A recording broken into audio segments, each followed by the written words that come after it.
the pigs have the advantage that it's very easy to grow up pigs. I mean, we already do it for food.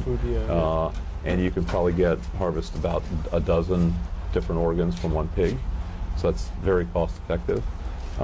We don't yet know how to make a complex organ in the lab from, say, human parts.